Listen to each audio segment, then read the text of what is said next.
আসসালামু আলাইকুম। আপনারা দেখছেন 7 টিভি ওয়েবসাইট সংবাদ বুলেটিন। সাথে আছি আমি শাহরিয়ার রহমান। শুরুতে এসেনশিয়াল হোম কেয়ার সংবাদ শিরোনাম। অভিবাসীদের চাকরি, স্বাস্থ্যসেবা, কর সুবিধা ও আবাসন সহ বিভিন্ন সুযোগ সুবিধা সীমিত করছে ট্রাম্প প্রশাসন। বিদ্যুৎ বিলের চাপ কমাতে নিউ ইয়র্কবাসীর জন্য $200 পর্যন্ত রিবেট চেক ঘোষণা। নিউ জার্সিতে আইসের ডিটেনশন সেন্টারে রক্তাক্ত সংঘর্ষ, গ্যাস লাঠিচার্জে আহত বহু। এবং ইউটিউবে ফ্রি বিশ্বকাপ দেখার সুযোগ, রয়েছে ভৌগোলিক সীমাবদ্ধতা। শুনছিলেন এসেনশিয়াল হোম কেয়ার সংবাদ শিরোনাম। এবার বিস্তারিত। যুক্তরাষ্ট্রে অভিবাসীদের জন্য দিন দিন কঠিন হয়ে উঠছে পরিস্থিতি। প্রেসিডেন্ট ডোনাল্ড ট্রাম্পের প্রশাসন এবার চাকরি, স্বাস্থ্যসেবা, কর সুবিধা ও আবাসন সহ বিভিন্ন সুযোগ সুবিধা সীমিত করে অভিবাসীদের ওপর নতুন চাপ সৃষ্টি করছে। যারা গেছে বৈধ কাগজপত্র থাকা অনেক অভিবাসীও এই নীতির প্রভাবে চাকরি হারাচ্ছেন বা সরকারি সেবা থেকে বঞ্চিত হচ্ছেন। প্রশাসনের লক্ষ্য হলো অভিবাসীদের স্বেচ্ছায় যুক্তরাষ্ট্র ছাড়তে বাধ্য করা এবং নতুন অভিবাসীদের আগমন নিরুৎসাহিত করা। ইতোমধ্যে 1 লাখের বেশি অভিবাসী দেশ ছেড়েছেন। নতুন নীতির কারণে আশ্রয় প্রার্থী, টিপিএস সুবিধাভোগী এবং মিশ্র অভিবাসী পরিবারের সদস্যদের মধ্যে উদ্বেগ বাড়ছে। বিশ্লেষকদের মতে অভিবাসন ইস্যুতে ট্রাম্প প্রশাসনের এটি সবচেয়ে বিস্তৃত ও কঠোর পদক্ষেপগুলোর একটি, যার প্রভাব আগামী দিনে আরও স্পষ্ট হতে পারে। নিউ ইয়র্কে ক্রমবর্ধমান বিদ্যুৎ ও জ্বালানি বিলের চাপ কমাতে নতুন আর্থিক সহায়তা কর্মসূচি ঘোষণা করেছে রাজ্য সরকার। নতুন বাজেটের অংশ হিসেবে মোট $1 বিলিয়ন তহবিল বরাদ্দ করা হয়েছে, যার মাধ্যমে যোগ্য বাসিন্দারা এককালীন রিবেট চেক পাবেন। পাওয়ার কর্মসূচির আওতায় 2024 কর বর্ষে সময় মতো কর রিটার্ন জমা দেওয়া এবং নির্ধারিত আয়ের মধ্যে থাকা বাসিন্দারা এই অর্থ পাবেন। যৌথভাবে কর দাখিলকারীদের আয় $1,50,000 নিচে হলে $200 এবং $1,50,000 থেকে $3 লাখ মধ্যে হলে $150 দেওয়া হবে। একক করদাতারা আয়ের শর্ত পূরণ করলে পাবেন $100। রাজ্য কর্তৃপক্ষ জানিয়েছে আগামী সেপ্টেম্বর থেকে ডিসেম্বরের মধ্যে যোগ্য ব্যক্তিদের ঠিকানায় স্বয়ংক্রিয়ভাবে চেক পাঠানো হবে। আইস পরিচালিত নিউ জার্সি নিউ ইয়র্কে ডেলানি হল ডিটেনশন সেন্টার ঘিরে টানা সংঘর্ষে উত্তপ্ত পরিস্থিতি তৈরি হয়েছে। বন্দীদের ধর্মঘট ও অনশন আন্দোলনের সমর্থনে বাইরে জড়ো হওয়া বিক্ষোভকারীদের সঙ্গে নিরাপত্তা বাহিনীর ব্যাপক সংঘর্ষ ঘটে। গ্যাস স্প্রে ও লাঠিচার্জে উভয় পক্ষের বহু মানুষ আহত হয়েছেন। বিক্ষোভকারীরা অভিযোগ করেছেন আটক ব্যক্তিদের ভেতরে মারধর ও দমনপীড়ন চালানো হচ্ছে। টানা কয়েকদিন ধরে চলা এই উত্তেজনায় ডিটেনশন সেন্টার এলাকা কার্যত যুদ্ধক্ষেত্রে পরিণত হয়েছে। পরিস্থিতি নিয়ন্ত্রণে আইনশৃঙ্খলা বাহিনী ও রাজ্য প্রশাসন অতিরিক্ত নিরাপত্তা ব্যবস্থা গ্রহণ করেছে। অভিবাসন ইস্যুকে ঘিরে এই সংঘর্ষ যুক্তরাষ্ট্রে নতুন করে তীব্র বিতর্ক সৃষ্টি করেছে। আসন্ন ফিফা বিশ্বকাপের ম্যাচ বিনামূল্যে ইউটিউবে দেখার ঘোষণা ঘিরে ফুটবল বিশ্বে শুরু হয়েছে তুমুল আলোচনা। ব্রাজিলিয়ান ডিজিটাল মিডিয়া প্ল্যাটফর্ম কেজিটিভি জানিয়েছে তারা টুর্নামেন্টের 104টি ম্যাচে ফ্রি লাইভ স্ট্রিম করবে 4K মানে। এই উদ্যোগে যুক্ত আছেন ব্রাজিলিয়ান স্ট্রিমার ক্যাসিমিরো মিগুয়েল এবং তার কোম্পানি লাইভ মোড, যেখানে বিনিয়োগ করছেন পর্তুগিজ তারকা ক্রিস্টিয়ানো রোনালদো। তবে এই সুবিধা সবার জন্য নয়। ভৌগোলিক সীমাবদ্ধতার কারণে শুধু ব্রাজিলের দর্শকরাই সরাসরি ম্যাচগুলো দেখতে পারবেন। দক্ষিণ এশিয়ার দেশগুলো যেমন বাংলাদেশ ও ভারত এই স্ট্রিমে প্রবেশাধিকার পাবে না। এবার এলাহিটেক্স সংবাদ শিরোনাম।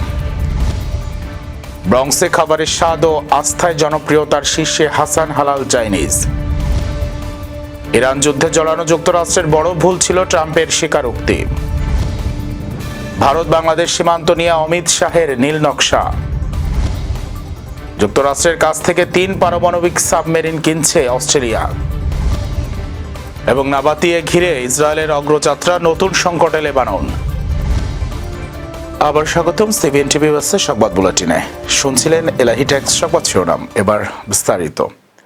নিউ ইয়র্কের ব্রঙ্কসে প্রবাসী বাংলাদেশি সহ বিভিন্ন কমিউনিটির খাবার প্রেমীদের কাছে জনপ্রিয় হয়ে উঠেছে হাসান হালাল চাইনিজ রেস্টুরেন্ট। সুস্বাদু খাবার, মানসম্মত সেবা, স্বাস্থ্যসম্মত পরিবেশ এবং সাশ্রয়ী মূল্যের কারণে রেস্টুরেন্টটি সুনাম অর্জন করেছে ভোজন প্রেমিকদের কাছে। অতীতে ভিন্ন নামে পরিচালিত হলেও পূর্বের জনপ্রিয় রেসিপি ও স্বাদের ধারাবাহিকতা বজায় রেখে বর্তমানে হাসান হালাল চাইনিজ নামে গ্রাহকদের আস্থার প্রতীক হয়ে উঠেছে প্রতিষ্ঠানটি। প্রতি শুক্রবার রেস্টুরেন্টটিতে আয়োজন করা হয় বিশেষ বুফে। মাত্র $20 দেশি ও চাইনিজ খাবারের বৈচিত্র্যময় সমাহার উপভোগের সুযোগ পাচ্ছেন গ্রাহকরা। বুফের মেনুতে থাকছে fried rice, Chinese vegetable rice, white rice, chilli chicken, mixed grill, beef curry, fish curry, শুটকি ভুনা, ডাল, দেশীয় সবজি, নান, সালাদ সহ নানা জনপ্রিয় পদ। বুফে ছাড়াও প্রতিষ্ঠানটির অন্যতম জনপ্রিয় খাবারের মধ্যে রয়েছে biryani, lollipop chicken, lollipop gravy, chilli chicken, mixed fried rice, chicken tikka masala, butter chicken সহ বিভিন্ন দেশি ও চাইনিজ পদ। রেস্টুরেন্টটিতে চাইনিজ খাবারের পাশাপাশি বিভিন্ন উৎসব, সামাজিক অনুষ্ঠান ও বিশেষ আয়োজনে বাঙালি ঐতিহ্যবাহী খাবারের ব্যবস্থাও রাখা হয়। ফলে প্রবাসী থেকেও দেশের স্বাদ উপভোগের সুযোগ পান বাংলাদেশিরা। রেস্টুরেন্টটির স্বত্বাধিকারী মোহাম্মদ হাসান বলেন, প্রবাসীদের জন্য সাশ্রয়ী মূল্যে উন্নত মানের ও স্বাস্থ্যসম্মত খাবার পরিবেশন করাই আমাদের মূল লক্ষ্য। পরিবার, বন্ধু কিংবা সহকর্মীদের নিয়ে সবাই যেন আনন্দের সঙ্গে খাবার উপভোগ করতে পারেন সেদিকেই আমরা গুরুত্ব দিচ্ছি। নিয়মিত মেনুর পাশাপাশি গ্রাহকদের চাহিদা অনুযায়ী প্রতিনিয়ত নতুন নতুন আইটেমও যুক্ত হচ্ছে আমাদের মেনুতে। এই আইটেমগুলো আমাদের এখানে ভেরি হার্ড, বাট আমাদের এটা কফি করার জন্য অনেক লোকে চেষ্টা করতেছে, বাট আমাদের মতো টেস্ট, আমাদের মতো সুস্বাদু কেউ করতে পারবে না। হাসান হালাল চাইনিজের যে চাইনিজ ডিশগুলো আছে আমাদের এখানে ভেরি স্পেশাল।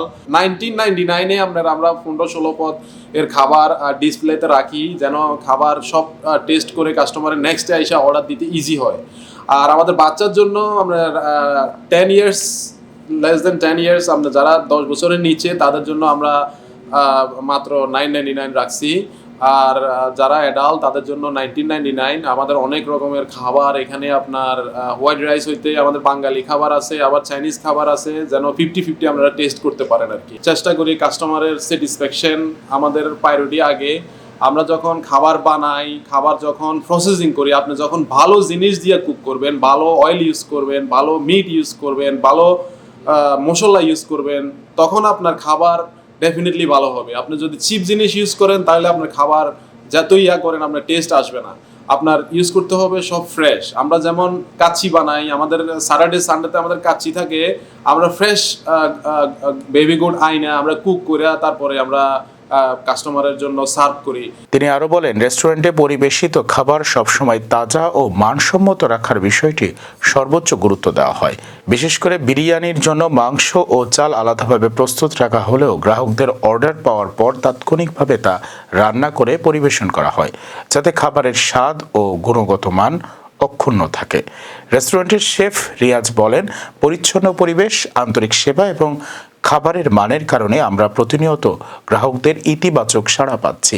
শুক্রবারের বুফে ইতোমধ্যে প্রবাসীদের কাছে বিশেষ আকর্ষণে পরিণত হয়েছে। কাস্টমার চাইলে রেস্টুরেন্টের যে কোনো মেনুর আইটেম আমরা তাৎক্ষণিক তৈরি করে কাস্টমারকে প্রোভাইড করি। প্রতিষ্ঠানটির নিজস্ব সুপার শপ থেকে হালাল পদ্ধতিতে সংগ্রহ করা মাংস ও অন্যান্য খাদ্য সামগ্রী দক্ষ কর্মীদের মাধ্যমে প্রক্রিয়াজাত করে রেস্টুরেন্টে সরবরাহ করা হয়। এর ফলে খাবারের গুণগত মান ও নিরাপত্তা নিশ্চিত করা সম্ভব হয় বলে জানিয়েছে কর্তৃপক্ষ। এছাড়া ব্যক্তিগত অনুষ্ঠান, সভা, সেমিনার, কর্পোরেট মিটিং, পারিবারিক আয়োজন ও পিকনিকের জন্য স্বল্প খরচে ক্যাটারিং সেবাও প্রদান করছে রেস্টুরেন্টটি। পর্যাপ্ত পার্কিং সুবিধা এবং দ্রুত সেবার কারণে স্থানীয়দের কাছেও এর জনপ্রিয়তা বাড়ছে। ইরান ও ইরাক যুদ্ধে যুক্তরাষ্ট্রের সামরিক হস্তক্ষেপকে চরম বোকামি বলে আখ্যা দিয়েছেন মার্কিন প্রেসিডেন্ট ডোনাল্ড ট্রাম্প। রক্ষণশীল সংবাদ মাধ্যম ফক্স নিউজকে দেওয়া এক বিশেষ সাক্ষাৎকারে তিনি মার্কিন পররাষ্ট্রনীতির তীব্র সমালোচনা করে বলেন, মার্কিন বাহিনীর বাগদাদ বা তেহরান কোথাও জড়ানো উচিত হয়নি। তবে ট্রাম্প দাবি করেন, প্রায় 9 মাস আগে যুক্তরাষ্ট্রের B-2 বোমারু বিমানের হামলার কারণেই ইরান পারমাণবিক অস্ত্র তৈরি করতে পারেনি। তা না হলে আজ মধ্যপ্রাচ্যের অস্তিত্বই হুমকির মুখে পড়ত। একই সঙ্গে ট্রাম্প এক চাঞ্চল্যকর দাবি করে বলেন, মার্কিন বাহিনী সচেতনভাবেই ইরানের মূল সামরিক বাহিনীকে আক্রমণ করেনি, বরং কেবল চরমপন্থী গোষ্ঠী ও নেতৃত্বের বিভিন্ন স্তরকে নিশানা করেছে। দেশটিকে পুরোপুরি ধ্বংসের হাত থেকে রক্ষা করতে এই কৌশল নেওয়া হয়েছিল বলে তিনি উল্লেখ করেন। পশ্চিমবঙ্গে বিজেপির জয় ও ডাবল ইঞ্জিন সরকার গঠনের পর ভারত বাংলাদেশ সীমান্ত নিয়ে তৎপরতা বেড়েছে। ভারতের স্বরাষ্ট্রমন্ত্রী অমিত শাহ তাড়াহুড়ো করে পুশব্যাক না করে প্রকৃত অনুপ্রবেশকারীদের নিখুঁতভাবে শনাক্ত করে আনুষ্ঠানিক প্রতিক্রিয়ায় বাংলাদেশের কাছে হস্তান্তরের নির্দেশ দিয়েছেন, যেন দ্বিপাক্ষিক সম্পর্কে ফাটল না ধরে। পশ্চিমবঙ্গের 2216.7 কিলোমিটার সীমান্তের মধ্যে এখনও প্রায় 569 কিলোমিটার বেড়াহীন। তবে নতুন মুখ্যমন্ত্রী শুভেন্দু অধিকারীর অধীনে সম্প্রতি বিএসএফ এর কাছে প্রায় 600 একর জমি হস্তান্তরের অনুমোদন দেওয়া হয়েছে এবং গত 21 মে শিলিগুড়ির ফাঁসি দেওয়ায় বেড়া দেওয়ার কাজ শুরু হয়েছে। তবে দুর্গম ভূ প্রকৃতি এবং 1975 সালের চুক্তির 150 গজের নিয়ম এখনও বড় চ্যালেঞ্জ। এই জটিলতা এড়াতে ভারত এখন ক্যামেরা ও ড্রোন সমৃদ্ধ স্মার্ট ফেন্সিং ব্যবহারের দিকে ঝুঁকছে। অকাস নিরাপত্তা জোটের সংশোধিত চুক্তির আওতায় যুক্তরাষ্ট্রের কাছ থেকে 3টি ব্যবহৃত পারমাণবিক শক্তিচালিত সাবমেরিন কিনছে অস্ট্রেলিয়া। দেশটির প্রতিরক্ষা মন্ত্রী রিচার্ড মার্লেস জানিয়েছেন, নতুন চুক্তির ফলে অস্ট্রেলিয়া 3টি ব্যবহৃত বা সেকেন্ড হ্যান্ড সাবমেরিন সংগ্রহ করবে। এতে ক্রয় ব্যয় উল্লেখযোগ্যভাবে কমবে। এর আগে 2021 সালের মূল চুক্তিতে অন্তত 2টি ব্যবহৃত এবং একটি নতুন ভার্জিনিয়া শ্রেণীর সাবমেরিন পাওয়ার কথা ছিল। তবে নতুন সমঝোতায় 3টি ব্যবহৃত সাবমেরিন হিসেবে নির্ধারণ করা হয়েছে। যুক্তরাজ্য ও অস্ট্রেলিয়ার যৌথ বিবৃতিতে বলা হয়েছে, এই পরিবর্তনের মাধ্যমে সরবরাহ, পরিচালনা এবং রক্ষণাবেক্ষণ প্রক্রিয়া আরও সহজ হবে। একই সঙ্গে ব্যয় সাশ্রয়ও বাড়বে। অকাস জোটের এই প্রকল্পে যুক্তরাষ্ট্র ও অস্ট্রেলিয়া যৌথভাবে কয়েক দশমিক বিলিয়ন ডলার বিনিয়োগের প্রতিশ্রুতি দিয়েছে। বিশেষজ্ঞদের মতে, ইন্দো প্যাসিফিক অঞ্চলে বাড়তে থাকা ভূ রাজনৈতিক প্রতিযোগিতার মধ্যে অস্ট্রেলিয়ার সামুদ্রিক প্রতিরক্ষা সক্ষমতা জোরদারে গুরুত্বপূর্ণ ভূমিকা রাখবে এই চুক্তি। লেবাননের দক্ষিণ অঞ্চলে সংঘাত নতুন মাত্রা পেয়েছে। ইসরায়েলি বাহিনী 2006 সালের পর প্রথমবারের মতো লিতানি নদী অতিক্রম করে গুরুত্বপূর্ণ শহর নাবাতিহের উপকণ্ঠে পৌঁছেছে। কৌশলগত ও অর্থনৈতিকভাবে গুরুত্বপূর্ণ এই শহরকে ঘিরে ফেলার প্রস্তুতি চলছে বলে মনে করছেন বিশ্লেষকেরা। আল জাজিরার প্রতিবেদনে বলা হয়েছে, ইসরায়েল হিজবুল্লাহর প্রতিরক্ষা লাইন ভেঙে দক্ষিণ লেবাননকে পশ্চিম বেকা উপত্যকা থেকে বিচ্ছিন্ন করার চেষ্টা করছে। এদিকে ড্রোন ও বিমান হামলায় লেবাননের সেনা সদস্য ও প্যারামেডিক সহ হতাহতের ঘটনা ঘটেছে। ক্ষতিগ্রস্ত হয়েছে হাসপাতালও। জবাবে উত্তর ইসরায়েলের দিকে রকেট নিক্ষেপ এবং ইসরায়েলি সেনাদের ওপর হামলার দাবি করেছে হিজবুল্লাহ। নাবাতিহেকে লেবাননের প্রতিরোধের প্রতীক হিসেবে দেখা হয়। ফলে শহরটির নিয়ন্ত্রণ নিয়ে চলমান এই লড়াই শুধু সামরিক নয়, রাজনৈতিক ও প্রতীকী গুরুত্ব বহন করছে। সংঘাত আরও বিস্তৃত হওয়ার আশঙ্কা বাড়ছে।